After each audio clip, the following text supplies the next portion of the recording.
Howdy folks, it's Jake here at Biochar Farm and we are at the Bonegilla lease. You might recognise some of these animals and figure out that they're on the wrong property.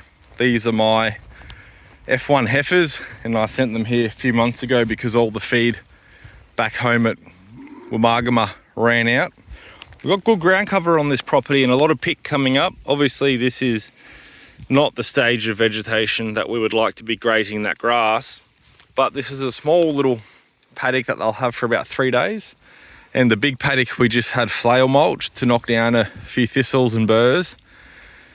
And we're going to do a rotation. This is the paddock they've just come out of. We're going to do a rotation of the farm. There's a little paddock here, little one there, 2 more substantial paddocks. I'm going to try push them around there for about 3 weeks because there's no rain on the radar. We had a bit about a fortnight ago, which is 2 weeks for those that don't speak Aussie. And that back paddock, that's about half the property.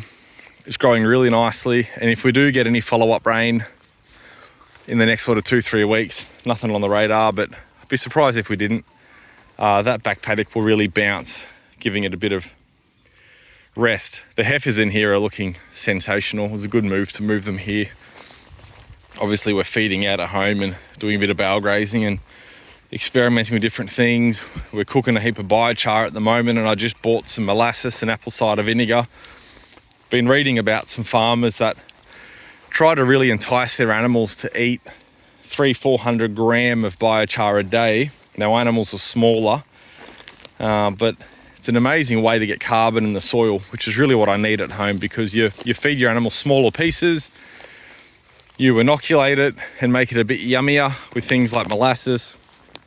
Cows get stuck into it, they obviously poop it out, and then we've got very active dung beetle populations at home and they'll bury it and they'll put that carbon down in the soil for us and hopefully accelerate the fertility that we're trying to kickstart at home. So Seb and I are working away burning biochar when we're milling every morning. So that's the program there. Here it's just a bit more straightforward grazing. Depending on the season, I'd love to have these girls home for calving in September, but we'll need a pretty miraculous turnaround for that to be viable and sensible. Heap of the little Jersey and Goonie cross calves, a few of the Bitcoin herd that I custom graze with out the back there, those big white ones in the Murray Grey square meters.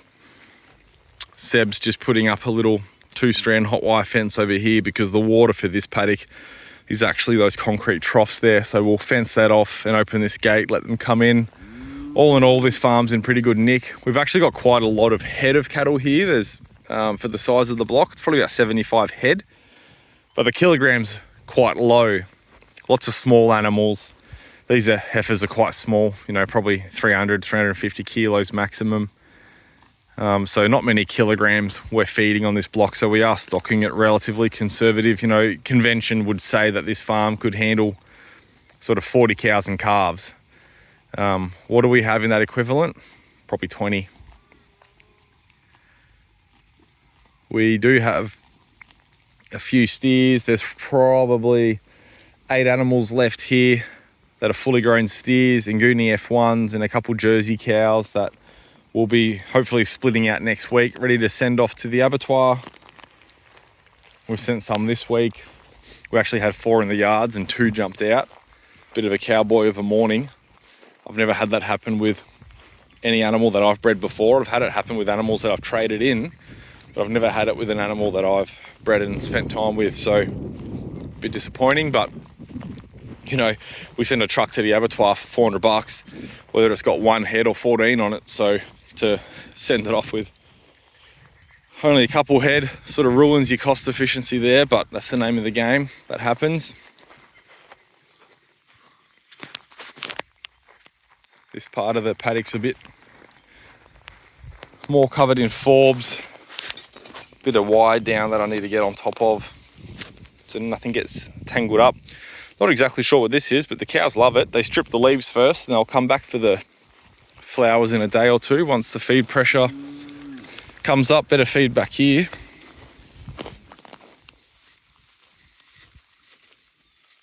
Just want to show you this Jersey and Goonie first cross.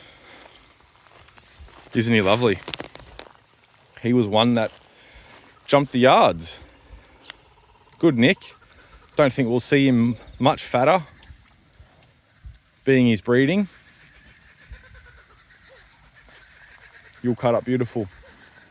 Beautiful animal. Got lovely, looks like he's wearing mascara. This used to be called Thistle Paddock when we first came here, and had a fellow called Foz working on the farm, and it was, you know, like this the whole way through. You can see quite a bit in the background, but it was chock-a-block. Like, you actually couldn't walk through the property. So although there are quite a few thistles around, we've made really good inroads with laying them over and building up a bit more consistent ground cover. A few little blackberries starting to poke up. Next time I come, I'm going to bring a hoe. There's not much. I'll just shovel them out. These cows, 3 days in this paddock, they'll actually strip most of the leaves off that.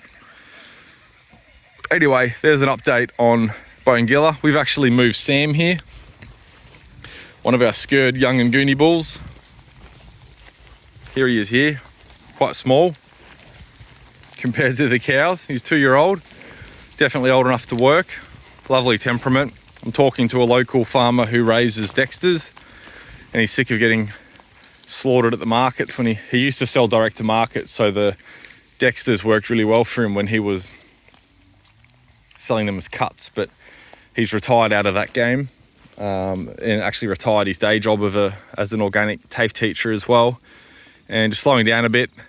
And you know, the Dexters are just not recognised or valued in the market, so we're talking about dropping Sam off there for 2 seasons, and I'll buy all the first cross calves off him at weaning at a pre-agreed rate. You know, it might be $500 a head or something like that, because they are small animals, but that gives him a bit of stability and assurance. And I'm really interested in the idea of breeding down instead of breeding up. And what I mean by that is I'm crossing Nguni that are 450 kilo live weight females over 700-800 kilo shorthorns and Herefords. Well, these Dexters are probably 350-300 kilo cows. So I'm interested in putting my Nguni bull over 300 kilo cows, and we're breeding up in terms of Nguni genetics, but we're also, instead of our first cross being heavier than an Nguni, our first cross will be lighter than an Nguni, and I want more smaller animals. Suits everything we're doing better, makes the abattoir happy, makes the butchers happy, gives me more numbers in the paddock, which is easier for handling. I've always got kids and unskilled labor with me, so I think that's going to be an interesting thing. I also follow an incredible farmer over in Africa, Green Enterprises, I think it's called, Green Enterprise Farm. Have a look, he's got all sorts of stuff going on, grazing maize stubble and banana plantations, and he's got pigs and sheep and cows. And one of the most impressive crosses he ever did, he said, was a Nguni Dexter first cross female with a Thule bull, and his 7-month weaning weights were 100%. Obviously there's a lot of variables in that, specific genetics, climate, the season you're having, but that's a pretty remarkable outcome. So yeah, interested to muck around a little bit with those Dexters and breed up in weight instead of down in weight. We might get to my thinking is I might get to my desired weight of a 400 kilo female in 2 crosses instead of 3 or 4. Anyway, that's all I've got for you today. Have a good one.